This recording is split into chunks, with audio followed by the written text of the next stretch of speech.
قرآن زندہ باد۔ السلام علیکم ورحمۃ اللہ تعالی وبرکاتہ۔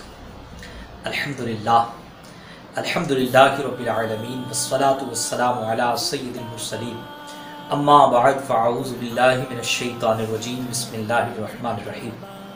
آئے میرے ساتھ مل کے پڑھیں، الصلاة والسلام علیک یا رسول اللہ وعلی آلک واصحابک یا حبیب اللہ، الصلاة والسلام علیک یا نبی اللہ وعلی آلک واصحابک یا نور اللہ صلی اللہ تعالی علیہ وسلم۔ درود پاک کی کثرت کریں ہمراہ، اس میں ہمارے لیے بے شمار برکتیں اور رحمتیں ملنے کا موقع اور چانسز زیادہ ہوتے ہیں۔ آپ اس بات سے اندازہ لگائیں کہ یہ درود پاک اللہ تبارک و تعالیٰ جو ساری کائنات کا مالک اور ساری کائنات کا خالق ہے، وہ بھی اپنے حبیب صلی اللہ علیہ وسلم پر درود پاک بھیجتا ہے۔ اللہ فرماتا ہے ان اللہ وملائکتہ یصلون علی النبی یا ایھا الذین آمنوا صلوا علیہ وسلموا تسلیما، کہ بے شک اللہ اور اس کے فرشتے نبی پر درود بھیجتے ہیں، اے ایمان والو تم بھی نبی پر خوب درود اور سلام بھیجو۔ تو ہمیں بھی چاہیے کہ ہم بھی درود پاک پڑھنے کی کثرت کیا کریں، زیادہ تر ہم درود پاک پڑھنے میں اپنا وقت گزارا کریں، انشاءاللہ بے شمار برکتیں ہم سب کو حاصل ہوگی۔ آئے مل کے ایک بار درود پاک پڑھ لیتے ہیں۔ اللہم صلی علی سیدنا و مولانا محمد وبارک وسلم، صلاۃ و سلام علیک یا رسول اللہ۔ سلسلہ قرآنی واقعات یہ لے کر کے پھر ہم حاضر ہیں، اس میں ایک واقعہ لے کر کے حاضر ہیں۔ یاد رکھیں اے میرے پیارے ناظرین، یہ جو ہم سلسلہ چلا رہے ہیں، اس سلسلے چلانے کا جو مقصد ہے وہ یہ نہیں ہے کہ آپ ہمارے ویڈیوز کو لائک کریں یا شیئر کریں اور یا سبسکرائب ہمارے بڑھ جائیں۔ اس کا مقصد یہ ہے کہ قرآن کا جو پیغام ہے وہ ہر عاشق رسول تک پہنچے۔ آپ سبسکرائب کریں نہ کریں، لیکن یہ پیغام قرآن، یہ قرآن مجید کا پیغام، یہ پیغام حق، یہ پیغام اللہ جل جلالہ، یہ اللہ تبارک و تعالیٰ کا جو پیغام ہے، جو قرآنی پیغام ہے، اس قرآنی پیغام کو عاشق رسول تک پہنچائیں، عشاقان رسول تک پہنچائیں، حضور کی امت تک پہنچائیں۔ بس یہی آپ سے ریکویسٹ کرنی تھی۔ آج کا ہم ایک بڑا پیارا واقعہ لے کر کے حاضر ہیں۔ اس واقعے کا جو نام ہے بڑا اچھا ہے، دلچسپ ہے۔ اس واقعے کا نام ہے دنیا کا سب سے پہلا قاتل اور مقتول کون ہے؟ دنیا کا پہلا قاتل اور مقتول کون ہے؟ اس کو میں سمجھا دوں تاکہ وہ حضرات جو اردو نہیں جانتے وہ بھی سمجھ جائیں۔ مطلب یہ ہے کہ دنیا میں سب سے پہلے قتل کس نے کیا اور سب سے پہلے جو قتل ہوا وہ کون ہے؟ قتل کرنے والا کون ہے اور جس کو قتل کیا گیا وہ کون ہے؟ اب نام بعد میں بتاؤں گا، پہلے اس واقعے کا پس منظر اور پیش منظر سن لیں۔ حضرت آدم علیہ نبی علیہ السلام جب اس روئے زمین پر تشریف لائے تو حضرت حوا ہم سب کی ماں رضی اللہ تعالی عنہا کے بطن اقدس سے بچے جب پیدا ہوتے تو جڑواں بچے پیدا ہوتے، یعنی دو جڑواں بچے پیدا ہوتے، اور ہر جوڑے میں ایک بچہ ہوتا اور ایک بچی ہوتی۔ اس وقت جو نکاح کا سسٹم نسل انسانی کو آگے بڑھانے کے لیے رکھا گیا تھا وہ یہ رکھا گیا تھا کہ جس جوڑے کے ساتھ بچی پیدا ہوئی ہے وہ بچی دوسرے جوڑے جو لڑکا ہے بچہ ہے اس کے ساتھ اس کا نکاح ہوگا۔ اسی طریقے سے حضرت آدم علیہ نبی علیہ السلام کے گھر پہ 4 بچے پیدا ہوئے، 2 کر کے۔ ایک بچہ پیدا ہوا جس کا نام تھا حابیل، اور اس کے ساتھ ایک بچی پیدا ہوئی جس کا نام تھا لیوزا، اور ایک بچہ پیدا ہوا جس کا نام تھا قابیل، اور اس کے ساتھ جو بچی پیدا ہوئی اس کا نام تھا اقلیمہ۔ تو دستور کے مطابق کیا ہونا تھا؟ دستور کے مطابق یہ ہونا تھا کہ جو قابیل کے ساتھ اقلیمہ پیدا ہوئی ہے اس کا نکاح حابیل کے ساتھ ہونا چاہیے، اور جو حابیل کے ساتھ لیوزا پیدا ہوئی ہے اس کا نکاح قابیل کے ساتھ ہونا چاہیے۔ اسی دستور کے مطابق حضرت آدم علیہ نبی علیہ السلام نے یہ فرمایا کہ قابل تم نکاح کر لو لیوزا سے اور حابل تم نکاح کر لو اقلیمہ سے۔ قابل نے کہا نہیں، میں نکاح کروں گا تو اقلیمہ سے کروں گا، لیوزا سے نہیں کروں گا، کیونکہ اقلیمہ زیادہ خوبصورت تھی اور قابل جو ہے اس کے حسن پر عاشق ہو چکا تھا۔ حضرت آدم علیہ نبی علیہ السلام نے فرمایا بھئی یہ دستور ہے، اس دستور کے خلاف ہم نہیں جا سکتے۔ اب قابل نے کہا یہ تو آپ نے اصول بتایا ہے، اللہ کی طرف سے تو ایسا کوئی نظام اور ایسا کوئی دستور نہیں ہے۔ حضرت آدم علیہ نبی علیہ السلام نے فرمایا اچھا اگر ایسی بات ہے تو تو بھی قربانی پیش کر اور حابل بھی قربانی پیش کرے، اور جس کی قربانی اللہ کی بارگاہ میں قبول ہو گئی وہ اقلیمہ کے ساتھ نکاح کر لے۔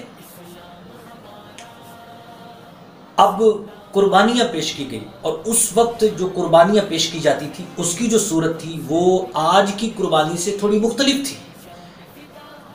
وہ یہ تھی کہ اس وقت بھی جانور قربان کیے جاتے تھے، اس وقت بھی اناج قربان کیے جاتے تھے، اس وقت بھی کوئی چیز صدقہ کی جاتی تھی، لیکن اس کی جو صورت تھی وہ یہ تھی کہ کیا بھی جاتا تھا، عمل کیا بھی جاتا تھا، لیکن اس عمل کا رزلٹ بھی فوراً ملتا تھا۔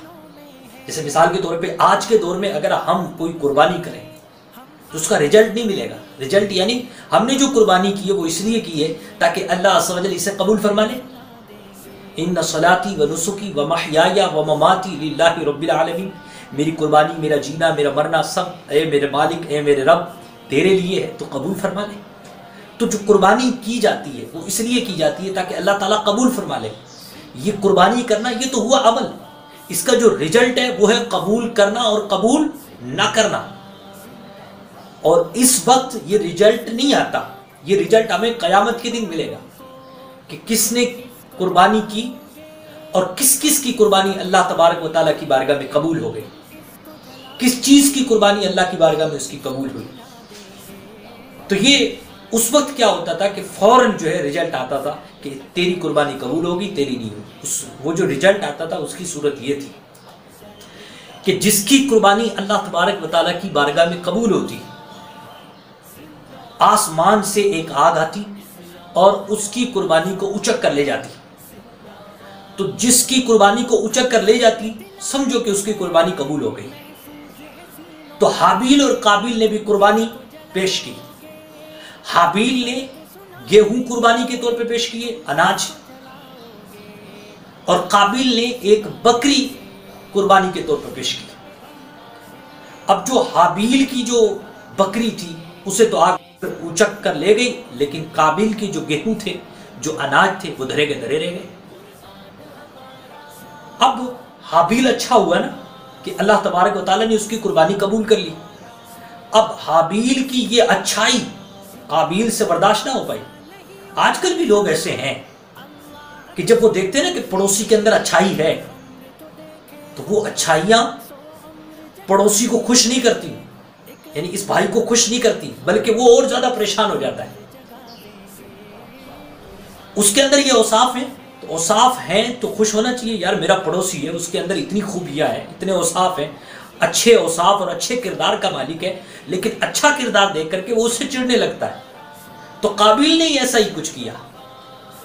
قابیل نے کہا کہ میری قربانی قبول نہیں ہوئی، اس کی قربانی قبول ہو گئی۔ ہونا یہ چاہیے تھا کہ قابیل گرویدہ ہو جاتا حابیل کا کہ یار میرا بھائی حابیل اتنا اچھا ہے کہ اللہ تعالیٰ اس کی قربانی قبول فرما رہا ہے، لیکن ایسا نہیں ہوا۔ اس نے تو دھمکی دے دی، تیری قربانی قبول ہوئی، میری نہیں ہوئی، میں تجھے قتل کر دوں گا۔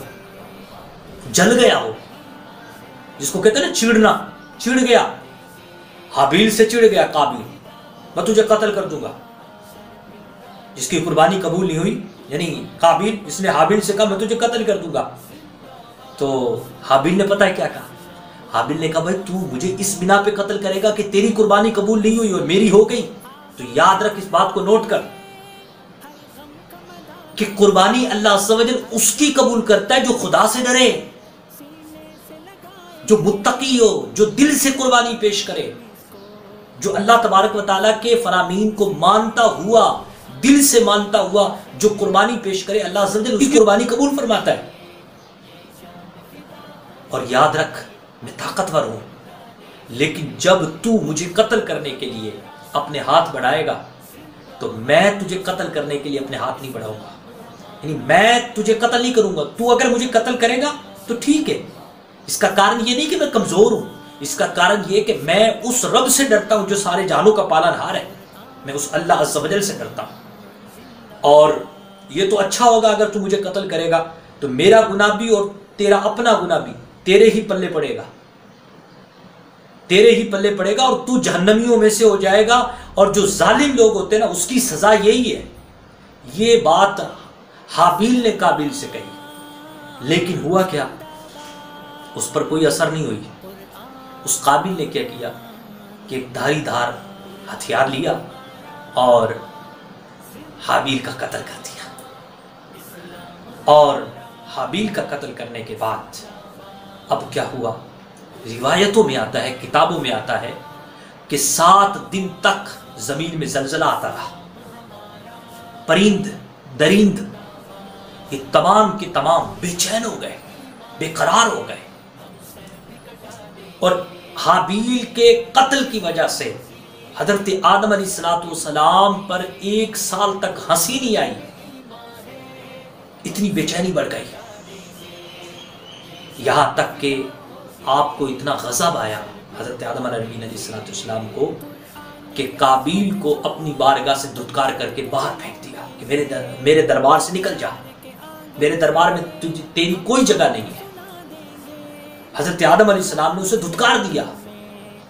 اور جب قابیل نے حابیل کو قتل کر دیا تو روایتوں میں آتا ہے کہ قابیل بڑا گورا چٹا انسان تھا، لیکن جیسے ہی اس نے ناحق قتل کیا تو اس کا چہرہ کالا پڑ گیا. اب حضرت آدم نے بھی اسے دھتکار دیا تو وہ اکلیمہ کو لے کر کے یمن میں ایک جگہ ہے عدن، وہاں جا کر کے پہنچ گیا، وہاں رہنے لگا. وہاں ابلیس نے آ کر کے اس سے کہا تم جانتے ہو حابیل کی قربانی کیوں قبول ہوئی؟ اس نے کہا نہیں جانتا. کہا اس لیے قربانی قبول ہوئی کہ جو حابیل تھا وہ آگ کی پوجا کرتا تھا، آگ کی عبادت کرتا تھا، اس لیے اس کی قربانی قبول ہوگی اور تیری قربانی قبول نہ ہوئی. اس طریقے سے ابلیس نے سمجھایا کہ یہ قابیل جو ہے یہ آگ کی پوجا کرنے لگا، آگ کی عبادت کرنے لگا. اس نے آگ کی عبادت کرنے کے لیے بت گدا تیار کر دیا. اور پھر اس کا جو انجام ہوا وہ یہ ہوا کہ اس کے یہاں ایک اندھا بچہ پیدا ہوا. اس اندھے بچے نے اپنے ہی اس باپ قابیل کو پتھر مار کر کے جہنم واصل کر دیا. روایتوں میں کتابوں میں یہ بات موجود ہے، آتی ہے کہ یہ قابیل ہی پہلا وہ انسان ہے کہ جس نے بت پرستی کی، جس نے غیر اللہ کی پوجا کی، غیر اللہ کی عبادت کی. اچھا ایک بات یہاں پر اور بتانا چاہتا ہوں. جب حابیل کا انتقال ہوا، جب حضرت حابیل کا انتقال ہوا تو اس کے 5 سال کے بعد حضرت آدم علیہ نبی علیہ السلام کے گھر میں حضرت شیش علیہ نبی علیہ السلام پیدا ہوئے. جی ہاں، بتانا یہ تھا کہ یہی حضرت شیش علیہ السلام ہیں کہ جن سے میرے مصطفیٰ کریم تشریف لائے ہیں. حضرت آدم تک جو حضور پاک کا نسب نامہ ہے وہ حضرت شیش سے ہوتے ہوئے حضرت آدم تک ملتا ہے. تو عرض حال یہ کہ اس واقعے کا میں نے پس منظر پیش کیا ہے اور پیش منظر پیش کیا ہے. پہلے کیا ہوا تھا، بعد میں کیا ہوا، یہ میں نے پیش کیا ہے. اس بات سے یہ پتہ چلا کہ یہ جو قاتل تھا اور یہ جو مقتول تھا، قاتل کون تھا؟ قابیل. اور مقتول کون تھا؟ حابیل. یعنی قتل کرنے والا قابیل تھا اور قتل ہونے والا حابیل تھا. دنیا میں سب سے پہلے جس نے قتل کیا وہ قابیل ہے اور دنیا میں سب سے پہلے جو قتل ہوا وہ حابیل ہے. اچھا اب میں عرض کر دوں آپ کو، کتابوں میں یہ بات موجود ہے کہ اب تک جو بھی قتل ہوں گے اس کا جو گناہ ہے وہ گناہ قابیل کو ملتا رہے گا اور اس کی سزا بھی قابیل کو ملے گی. یعنی اب تک جو بھی قتل ہوتا ہے ناحق، اس کو آج کے دور میں جو قاتل ہے اس کو تو گناہ ملتا ہی ہے، اس کو تو سزا ملے گی، لیکن اس گناہ میں حصے دار قابیل بھی ہوتا ہے، کیونکہ سب سے پہلے اس نے قتل کیا۔ اور دستور یہ ہے کہ جو بری چیز رائج کرے اور وہ برائی بعد میں ہوتی رہے، چاہے کوئی اور کرے، وہ نہ کرے جس نے برائی کو ایجاد کیا، وہ نہ کرے، دوسرا کوئی کرے، تو اس کو برابر جو ہے گناہ ملتا رہے گا۔ اور اگر کوئی اچھی چیز رائج کرے تو اسے تو ثواب ملے گا، لیکن بعد والے اگر اسے کریں گے تو اسے بھی ثواب ملے گا۔ تو یہ میں نے آپ کو بتایا کہ سب سے پہلا قاتل کون ہے اور سب سے پہلا مقتول کون ہے۔ آئیں ہم اور آپ قرآن مجید میں اس واقعے کو دہرا لیتے ہیں، پھر اہم پوائنٹس آپ کے سامنے رکھیں گے۔ قرآن مجید نے کس انداز سے پیش کیا ہے اس کو سن لیتے ہیں۔ قرآن مجید میں سورۃ المائدہ ہے، سورۃ المائدہ کی جو آیت نمبر ہے وہ جناب 27 ہے۔ آئیں دیکھتے ہیں کہ اس واقعے کا کس انداز سے اللہ سبحانہ وتعالی نے یہاں پر نقل فرمایا ہے۔ بسم اللہ الرحمن الرحیم، اللہ کے نام سے شروع جو نہایت مہربان رحم والا۔ وَاتْلُ عَلَيْهِمْ نَبَأَ ابْنَيْ آدَمَ بِالْحَقِّ، اے پیارے حبیب آپ آدم کے دونوں بیٹوں کا سچا واقعہ انہیں پڑھ کر کے سنائیں۔ اِذْ قَرَّبَ قُرْبَانًا فَتُقُبِّلَ مِنْ أَحَدِهِمَا وَلَمْ يُتَقَبَّلْ مِنَ الْآخَرِ، کہ جب دونوں بیٹوں نے قربانیاں پیش کی تو اس میں سے ایک کی قربانی تو رب کی بارگاہ میں قبول ہو گئی اور جو دوسرا تھا اس کی قربانی قبول نہ ہوئی، اور جس کی قربانی قبول نہ ہوئی قَالَ لَأَقْتُلَنَّكَ، تو اس نے کہا اس سے کہ جس کی قربانی قبول ہو گئی تھی، یعنی قابیل نے حابیل سے کہا میں تجھے ضرور قتل کر دوں گا۔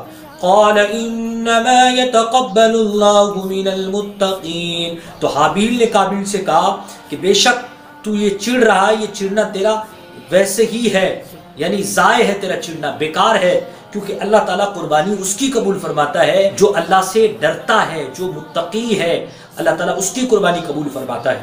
لَئِن بَسَطْتَ إِلَيَّ يَدَكَ لِتَقْتُلَنِي مَا أَنَا بِبَاسِطٍ يَدِيَ إِلَيْكَ لِأَقْتُلَكَ إِنِّي أَخَافُ اللَّهَ رَبَّ الْعَالَمِينَ، اور اگر تو مجھے قتل کرنے کے لیے اپنے ہاتھ بڑھائے گا تو میں اپنے ہاتھ تجھے قتل کرنے کے لیے نہیں بڑھاؤں گا، اس لیے کہ میں کمزور ہوں، نہیں، بلکہ اس لیے کہ میں اللہ سبحانہ وتعالی جو ساری کائنات کا پالنہار ہے اس سے ڈرتا ہوں۔